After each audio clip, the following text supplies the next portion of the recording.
السلام علیکم ورحمۃ اللہ۔ آج میں آپ کے سامنے برباد زدہ قوموں کا ذکر کروں گی۔ آپ اس کو سنیں اور اس سے عبرت حاصل کریں۔ جب کبھی آپ کو دنیا میں سیر و سیاحت کا موقع ملے تو آپ کو بعض جگہ ایسے مقامات بھی دیکھنے کا موقع ملے گا جو کسی زمانے میں بڑے پر رونق بستیاں تھیں، بڑے بڑے شہر تھے، ان میں عالیشان مکانات، خوبصورت سڑکیں تھیں، پربہار باغات تھے، لہلاتی ہوئی کھیتیاں تھیں، حسین و جمیل خوبصورت مرد عورت وہاں رہا کرتے تھے۔ مگر آج وہ اجاڑ بیابان، کھنڈرات، ریت کے تودے، پتھر اور اینٹوں کے ڈھیر بنے ہوئے ہیں۔ نہ وہ عالیشان مکان ہیں اور نہ ان میں رہنے والے نوجوان ہیں، نہ آج وہاں باغات ہیں، نہ لہلہاتی ہوئی کھیتیاں ہیں۔ سچ ہے، نہ غورِ سکندر، نہ ہے کبر دارا، مٹے نامیوں کے نشاں کیسے کیسے۔ سامعین کرام، اگر آپ غور سے کام لیں تو آپ کو معلوم ہوگا ان کھنڈرات کے نیچے بہت سارے انسانوں کی تاریخ سو رہی ہے۔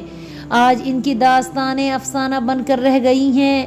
ایسے انسان جو گھمنڈ اور غرور کے پتلے تھے، جن کے یہاں انصاف و اخلاق کے نام پر کوئی ضابطہ حیات نہ تھا، جن کے نزدیک اللہ تبارک و تعالیٰ کا کوئی وجود نہ تھا، جن کے خدا پتھروں کے بت، لکڑیوں یا دھاتوں کی بنی ہوئی تصویریں تھیں، جو اللہ پاک کے نیک بندوں، پیغمبروں، نبیوں، رشیوں، منیوں سے لڑنا جھگڑنا، ان کی ہر ممکن توہین کرنا، ان کو دیش نکالا دینا، ان کی پیاری پیاری باتوں کو نہ قبول کرنا، بدکاریوں سے باز نہ آنا اپنا قومی فرض سمجھا کرتے تھے۔ ہائے کتنے برے لوگ تھے! غریبوں پر ظلم و ستم ڈھانا، کمزوروں کو ہڑپ کر جانا، زمین پر ناحق فتنہ فساد کرنا ان کا رات دن کا پیارا کام تھا۔ وہ شرک و کفر کے ساتھ ساتھ بدکاریاں کرتے، شراب پیتے، چوری اور ڈاکہ زنی کرتے، غریبوں اور کم طاقت والوں کو لوٹ لیا کرتے۔ قرآن مجید میں ایسے پیغمبر لوط علیہ السلام کی قوم کی برباد بستیوں کا ذکر آیا ہے۔ اس قوم کے لوگ بڑے نالائق تھے، راستوں میں ٹولیاں بنا کر بیٹھ جاتے، آنے جانے والوں پر آوازیں کستے، سیٹیاں بجاتے، آپس میں ہنسی مذاق کرتے، زور زور سے گوز مارتے اور خوب ہنستے، لڑکوں سے بدکاریاں کرتے، کبوتر بازی، مرغ بازی کے رسیاں بن کر رہتے، شراب، چنڈ، مدک اور افیون کا نشہ کرتے، داڑھیاں صفا چٹ رکھتے، مونچھیں خوب بڑھا چڑھا کر ان پہ تیل لگا کر ایک ہونک بن کر رہنے ہی کو جوانی دیوانی سمجھتے تھے۔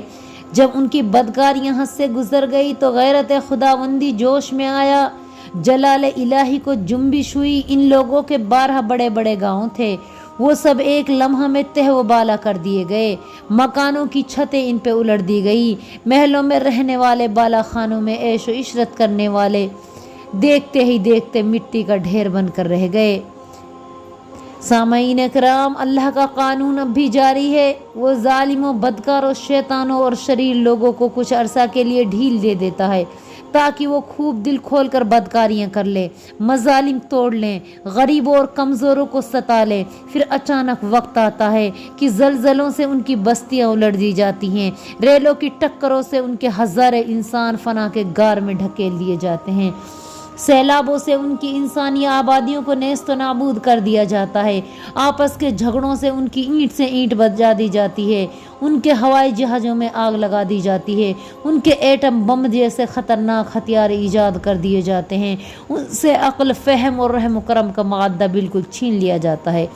قدرت کا اب بھی یہی قانون جاری ہے، مگر یاد رکھو، خدا کی لاٹھی میں آواز نہیں۔ سامعین کرام، ان چیزوں سے ہمیں سبق حاصل کرنا چاہیے اور ہمیں بھی شریفانہ زندگی گزارنے کا عہد کرنا چاہیے تاکہ اس دنیا سے جانے کے بعد ہمارا ذکر بھلائی کے ساتھ کیا جائے، ہم برباد بستیوں میں نہیں بلکہ ہم اللہ کے نیک بندوں کی بستیوں میں شمار کیے جائیں۔ اللہ پاک سے دعا ہے، اللہ جب تک ہم زندہ رہیں تیرے دین اسلام پہ زندہ رہیں، اور جب اس دنیا سے رخصت ہوں تو لا الہ الا اللہ کے ساتھ رخصت ہوں۔ تو آپ اس طرح کے اسلامک ویڈیو دیکھنے کے لیے ہمارا چینل لائک کریں، سبسکرائب کریں، شیئر کریں۔ السلام علیکم ورحمۃ اللہ وبرکاتہ۔